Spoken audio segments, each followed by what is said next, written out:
All right. Welcome. This is our second podcast on the road to five. I'm Ali, and I'm joined by Josh, Braxton, and Ryan. And today we'll be discussing Watch Dogs Legion. So I'll just quickly hop it off and to start with the synopsis of the story. So basically, the story of the game is that you're in dystopian London. Um, Basically, there have been a bunch of terror attacks in London, and the city's in disarray. And the government of London has decided to contract out security of London to this private firm. However, that quickly backfires in that the private firm is now essentially the almighty powerful controlling London, right? So you have this faction of the game. So we have this almighty private firm. I forgot the name of the private militia firm, but Albion. Yes, Albion. Yes, they are. They are running security. They are all powerful in London, and to take advantage of this current situation, there's also the mafia, which is doing all sorts of criminal, heinous activities to take advantage of the current times in London. And then you, as the player, have to assemble a team of people to spark a resistance, to resist on both ends, the crime faction, but also the overall just monarchic private security firm. And see what else. So you can as you build your resistance, right? You're picking members off the street of London. The setting would be London, obviously, but London is pretty diverse. Each character has their own talents, traits. This might start to sound similar to Cyberpunk in the last podcast, where Cyberpunk was also a living and breathing city. However, Cyberpunk was an RPG, while Watch Dogs is more of a action adventure. And I think Braxton or anyone else can elaborate more on that. But there is a difference between RPG and action adventure. Yes, based off of what Ali said. So an RPG, the game really doesn't continue on, I guess, unless you make certain decisions, I guess, based in certain towns, cities. And an action adventure, your character is more put on a path that you have to follow, I guess, throughout the entire game.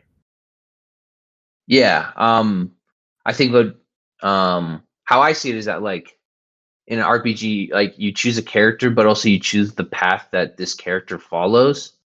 So there's like a lot more variability. While in action adventure, although there's a wide selection, like, hey, I can pick between these 5 options, the path that each of those takes is already basically predetermined. So it's not like you get to have more variability in the path that the character takes. Yeah. Right. Fair. But yeah, from there, some prior history, there have been 2 or 3 games before this. There have been 2. Watch Dogs 1, which is based off of, the main character of Watch Dogs 1 was Aiden Pierce. And then Watch Dogs 2, well, actually go back to Watch Dogs 1. That one is based in Chicago. And then Watch Dogs 2, which is based in San Francisco, and the main character was Marcus. Oh, wait a second. So Watch Dogs 1 and 2 did not, like, build off each other? Technically, no, but technically, yes. Aiden Pierce did appear in Watch Dogs 2 in a DLC cutscene.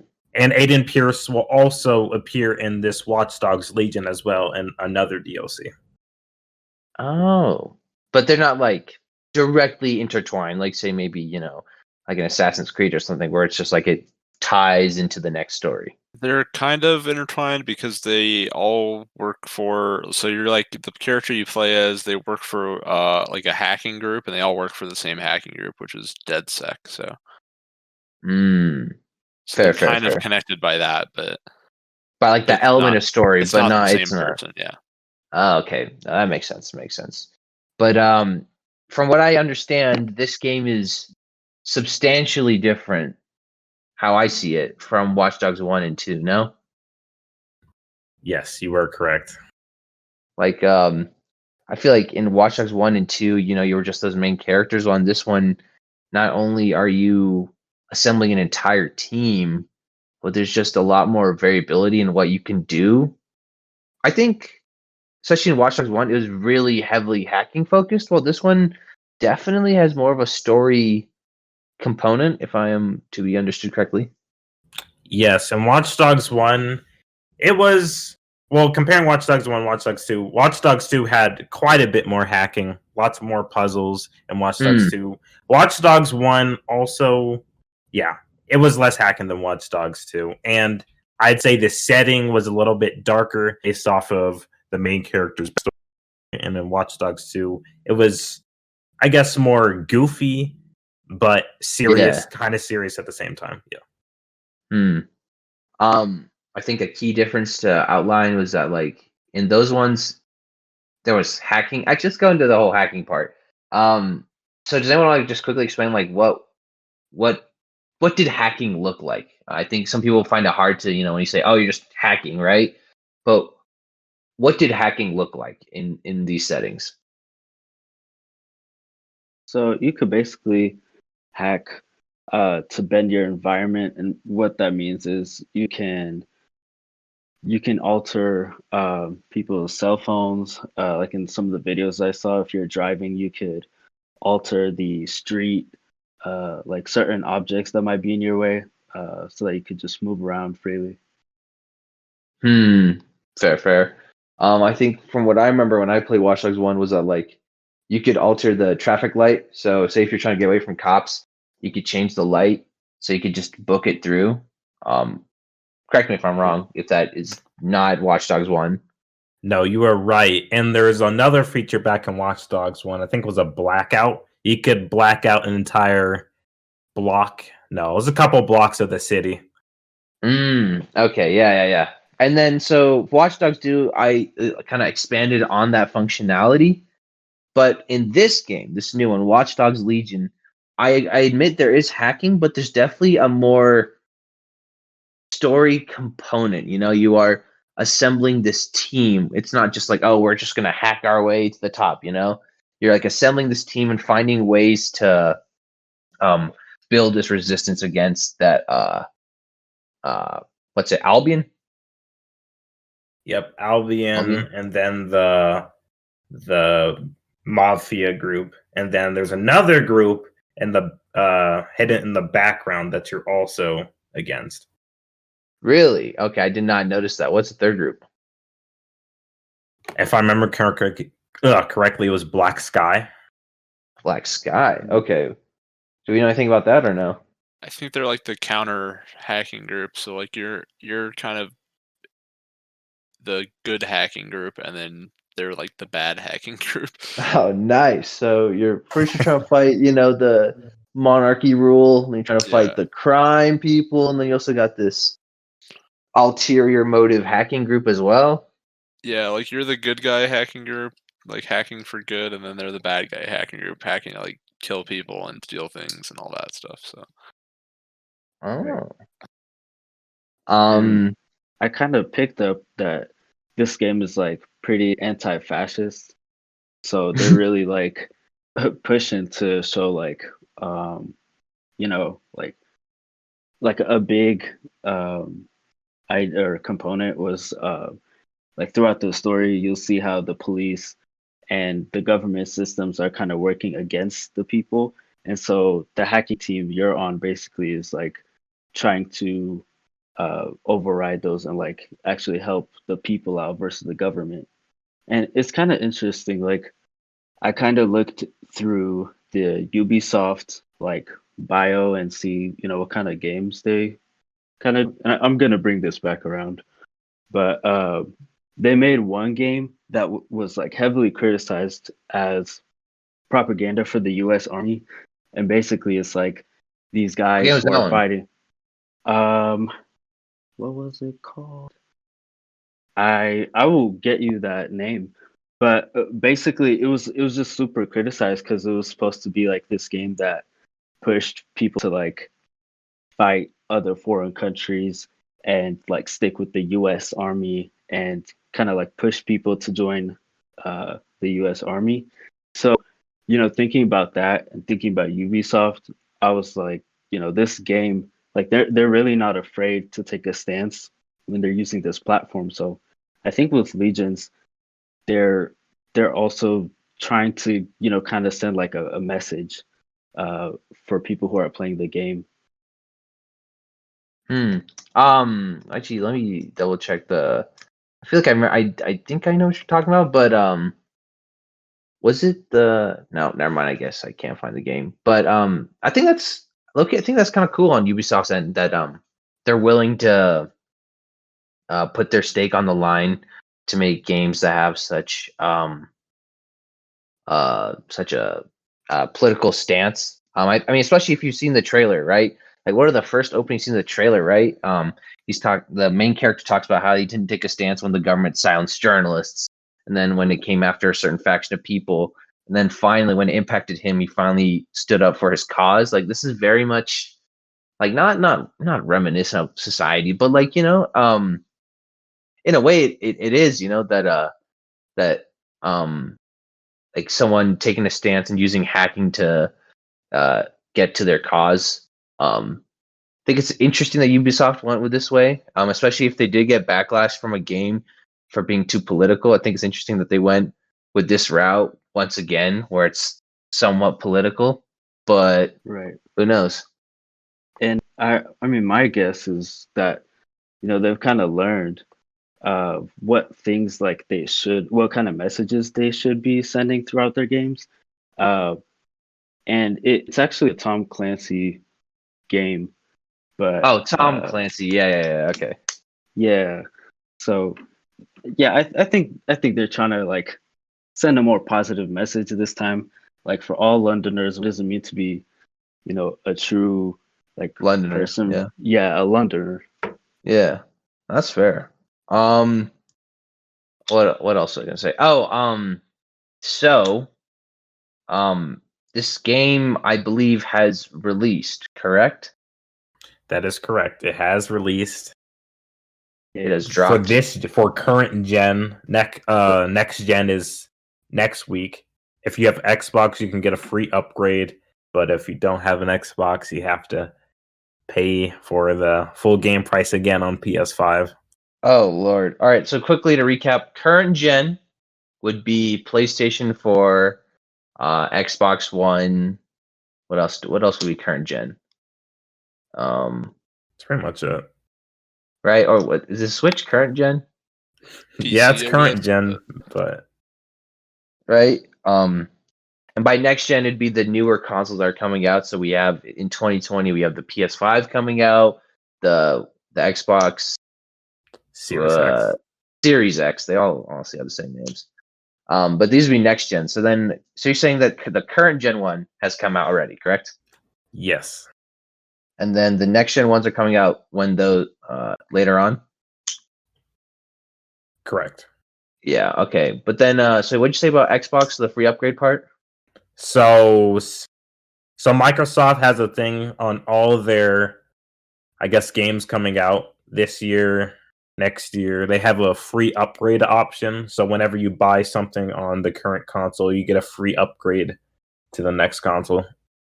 Oh. But PlayStation didn't do that, did they? No, they did not.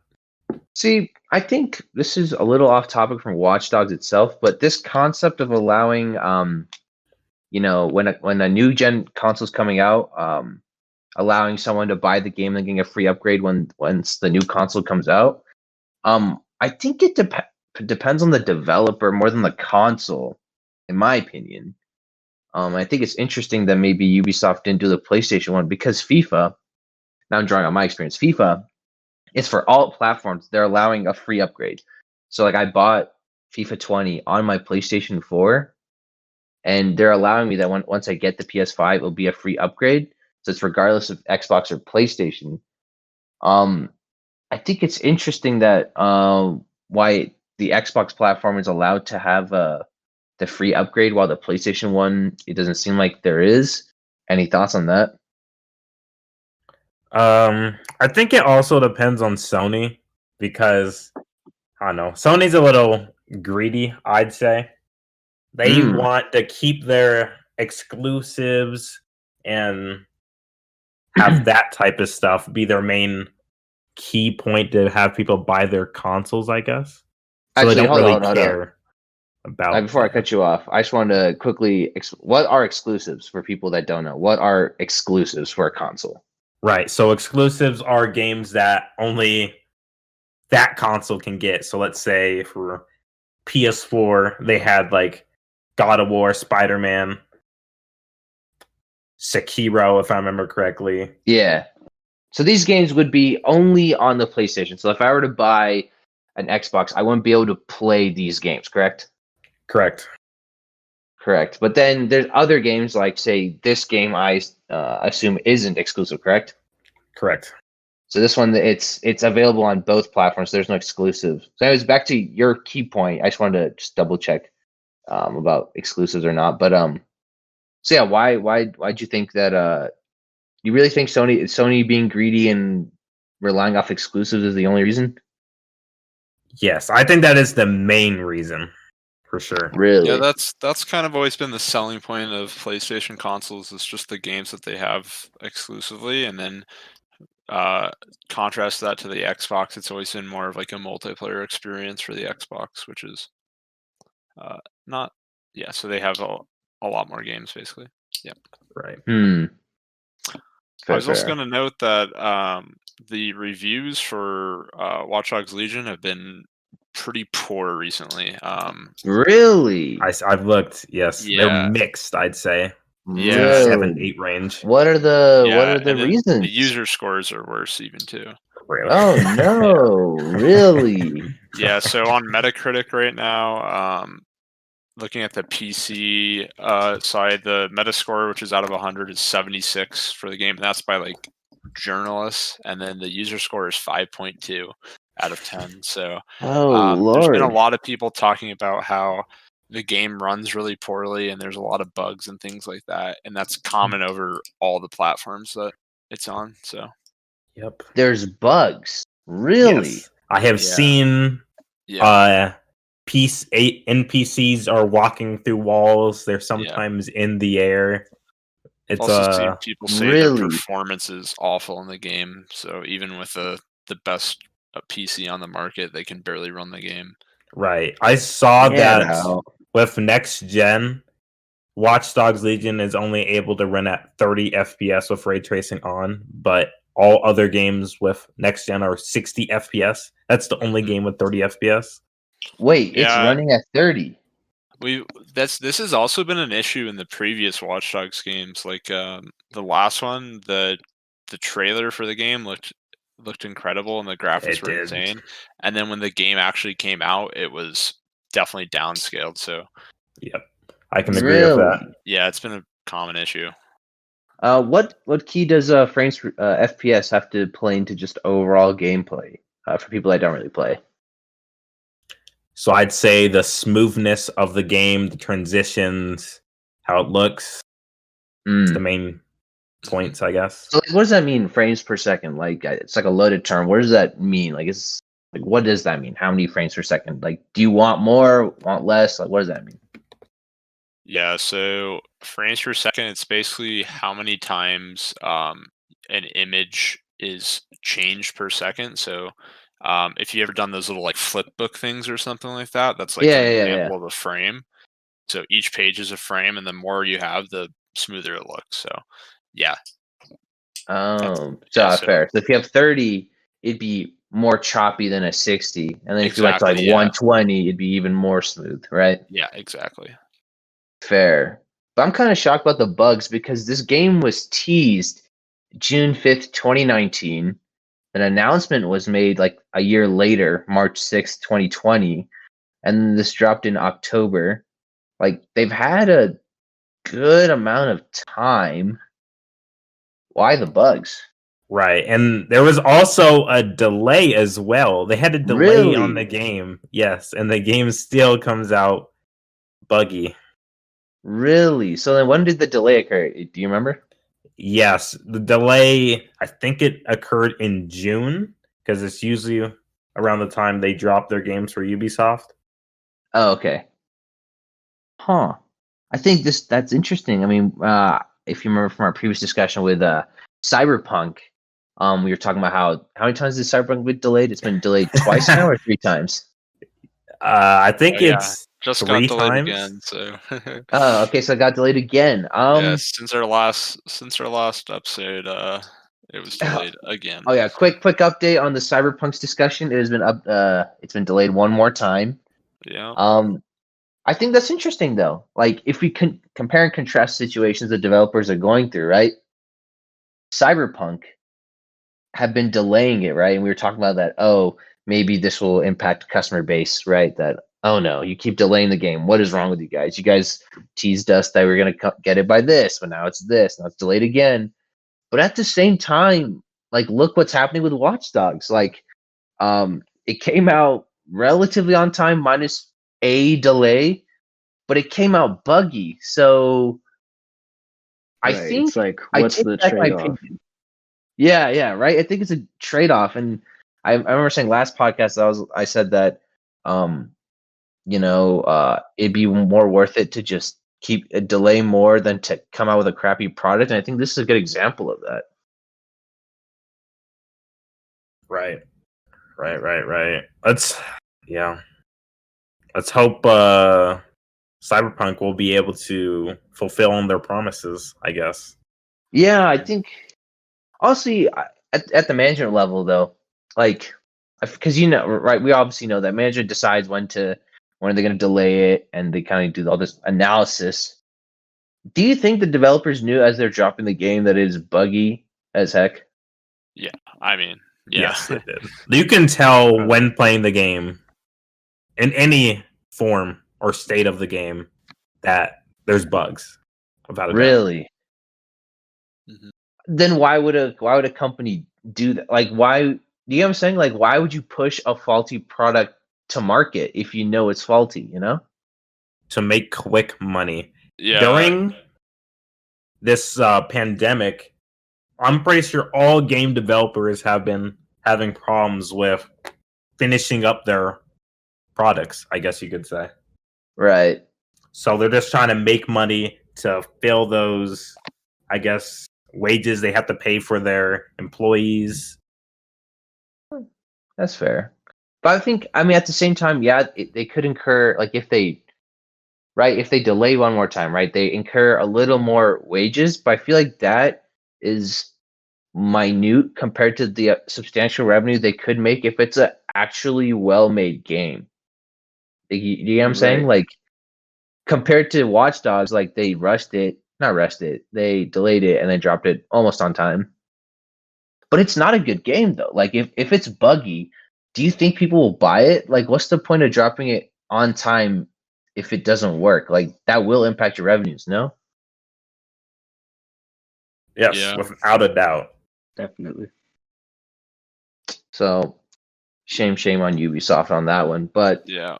interesting. I don't know why management would decide that. But I guess maybe their losses were too much at this point that they couldn't afford to, Yeah. delay it again. The way Ubisoft works these days is they release a mediocre game every 6 months or whatever it is, like Assassin's Creed and things like that, and just get the money from those. So I think the Watch Fair. Dogs is just another example of a mediocre game.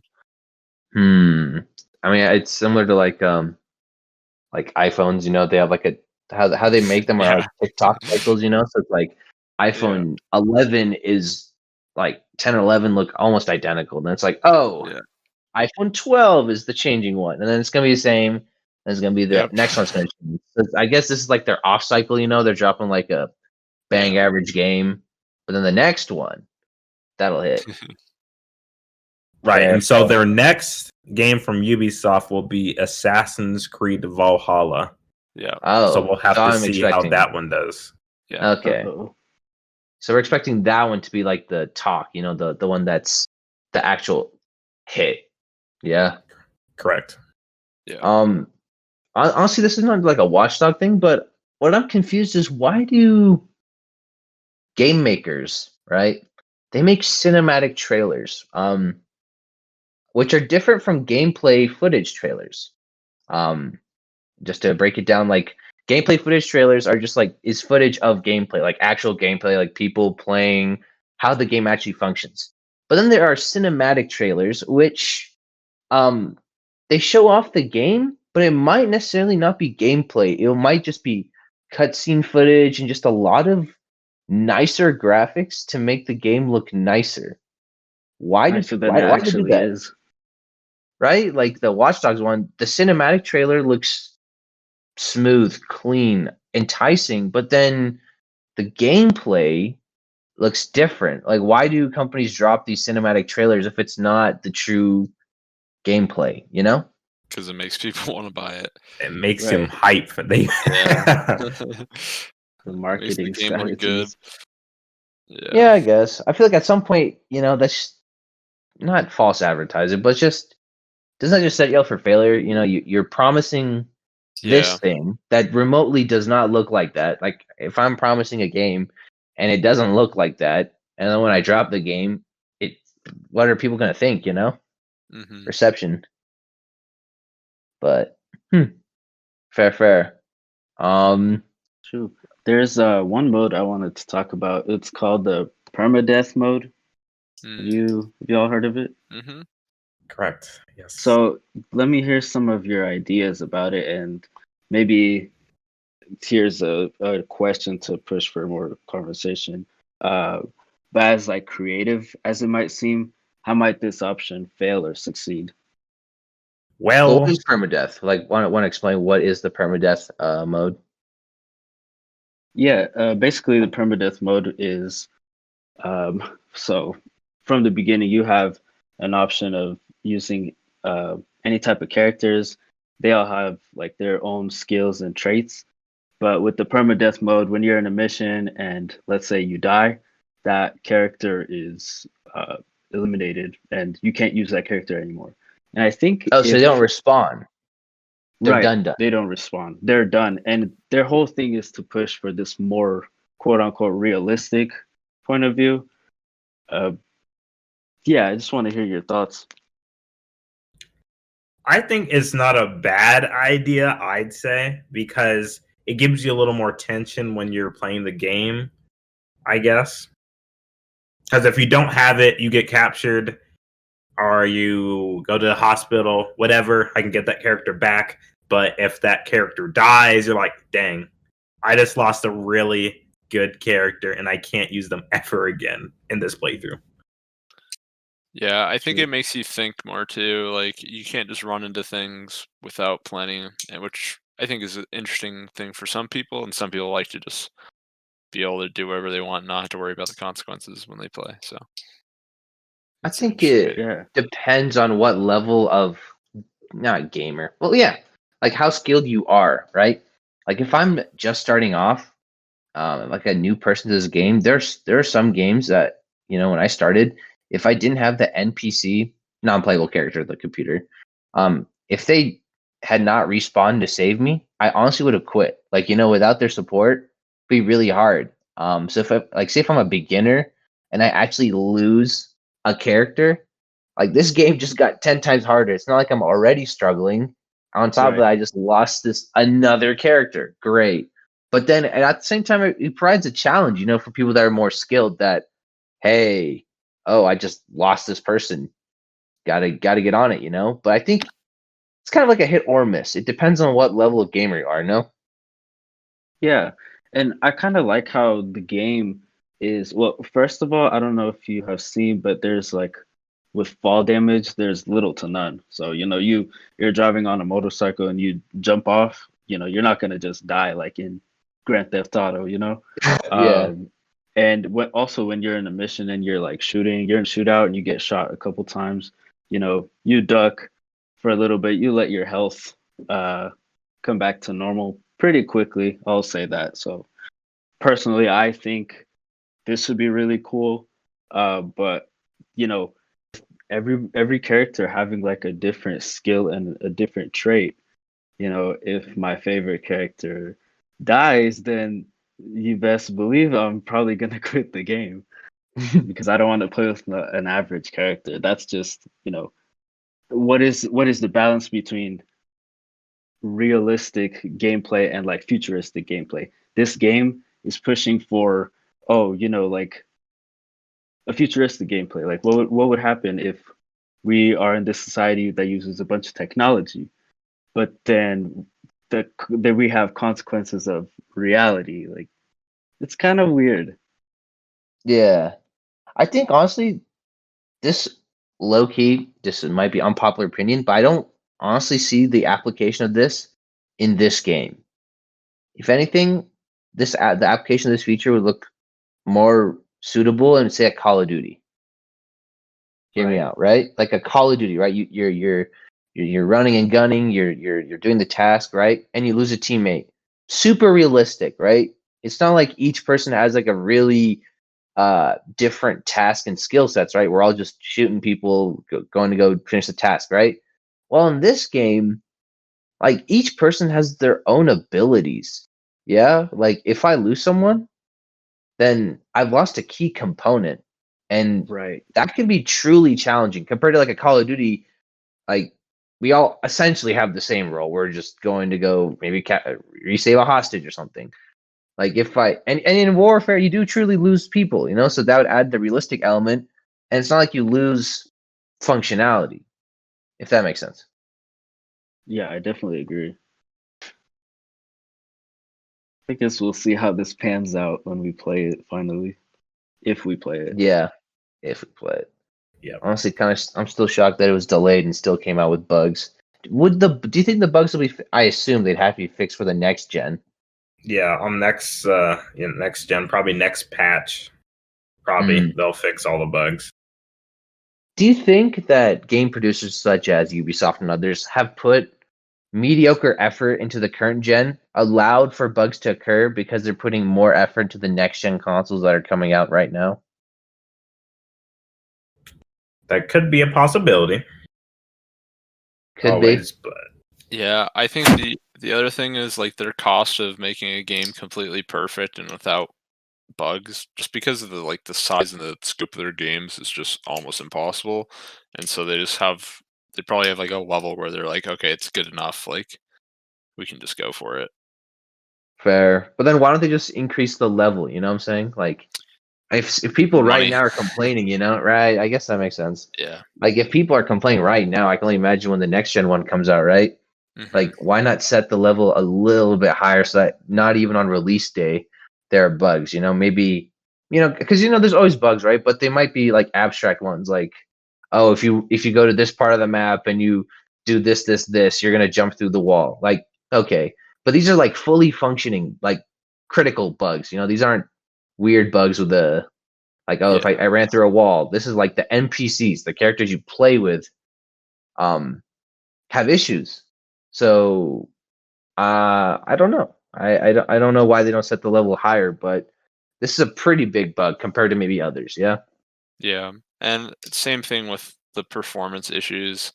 Um, it's like that for every platform, and I don't know. I think that you're right. It definitely needed more time, but uh, yeah, it feels like they just kind of were like, okay, we can make a lot of money with this, so let's just release it now. Fair. No. Seeing what you have seen, would you buy this game / recommend this to someone? I would say no. I think the issues that it has right now are just too big. Even if it was like fun, I would be playing it on PC probably, and I don't think it would run good enough for me to want to play it. So no for me. No for Ryan. all right, for me, it's a possibility. I'd say maybe if it goes on sale for like I don't know half, maybe a quarter of its price, I'll buy the game and play it. Besides that, probably not. It's a no for Braxton as well. What about you, Josh? Probably as the most inexperienced gamer in this group, and someone who I've only played the first Watch Dogs briefly, but hey, I kind of like what I'm seeing in terms of the graphics and like the ideas of the game. but it looks like there are a lot of problems with it, and I don't think I would want to waste my money. So it's probably gonna be a no. Fair. I'd probably say no as well. How much is retailing for again? 60? 60. Yeah, see, $60 for something that's just not finished. Like, don't get me wrong, I was very hooked from the cinematic trailer and what I'd seen, but just the bugs and like these are critical bugs too. I really wouldn't recommend spending $60 on basically an unfinished product, Yeah, So I find it hard to support Ubisoft when they make stuff like this, and it just has these issues. It's just like, yeah, I don't know. It's just hard to like, want to give come them on, money dude. to keep making bad games. Right? Like, come on. You are a massive studio. Like, come on. You couldn't have fixed at least these big bugs. So I Yeah. find it hard to drop $60 on a game like this. So I guess it's a no from me as well. Yep, nose across the board. Nose across the board. So if you're listening, do not, at least from us four, don't buy this game. But that has been the podcast. Thanks for listening. And what's the next one going to be on? Do you guys know? Either Spider-Man or Destiny. We'll have to Ooh, keep them decide. on their toes. So Indeed. make sure to watch the next one. All right. Yes. Deuces.